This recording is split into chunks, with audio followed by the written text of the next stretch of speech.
Hey, welcome back to my channel. So tonight I want to discuss Iran war, the memorandum, Trump, Switzerland, and the peace signing, how it's not going to happen, and some overall more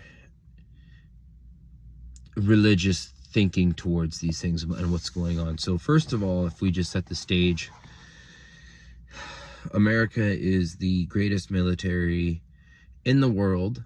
America is the greatest military of all time. Iran is a country that's been sanctioned for a bunch of years, and they seem like they barely have it together, and they're poor, and life sucks, and that's Iran.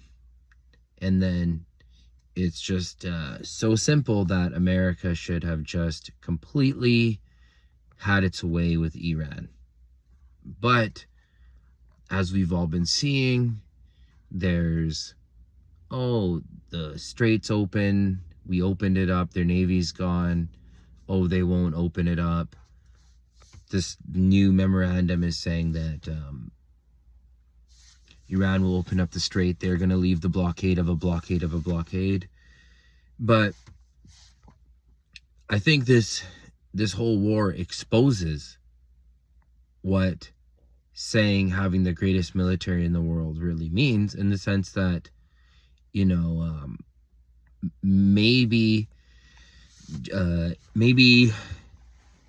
generals and leadership and tactic maybe and brains and approach are equally as important to how powerful the military is. Also, Iran now does seem like a way bigger player in the Middle East. They do seem like they hold their own, they do their own thing. They were asking people to join them and that they would give them security, and they said that they weren't calling out in distress, that they were saying to their neighboring countries, like, come on, join me in their efforts, and no one really took the bait. But the fact that they've held their own against the greatest military in the world, you know, says a lot, right? It says a lot about the tactics they use and how they think of things, and, you know, when they're not dealing with a full deck, how they get around things. Now, do I believe this memorandum is going to go through? No. Why? Because I think that there's a war between Israel and Lebanon, and I think that if you look at so many years of just statistical history of how many times peace treaties and bonds in that area, in those countries, and how many times they've actually held, I think that, you know, it's a little bit of false sense of optimism or whatever.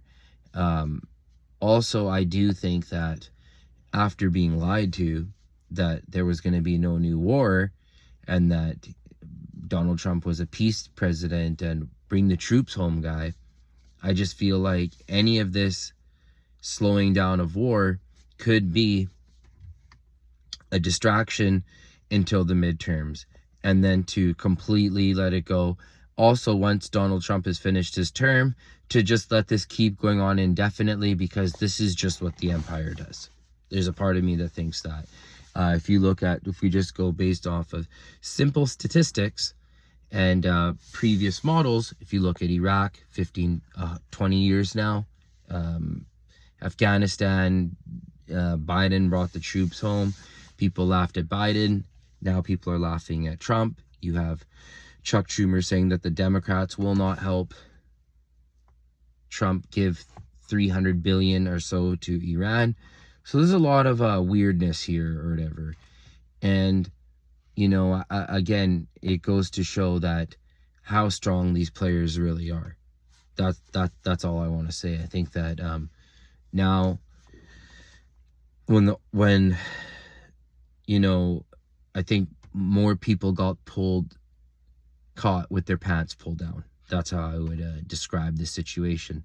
That, you know, quick, easy wins is not what's happening. And I think that if you look at like the UFC, I think people like to see like real kinetic motion and see who wins instantly, and they like to come to a beginning, middle, end, and like to see who's winning and who's losing for score. And I feel like right now, the only one that looks like it's not losing the most right now on paper seems like it's Iran. You know what I mean? This is just from what it looks like from the outside. Don't know what things are like on the ground over there, but that's just how I feel about that. If you understand what I'm saying, and you have a feel like things are going to get more dark before they get brighter, you know, please leave a like and subscribe. Thanks for watching. Thank you.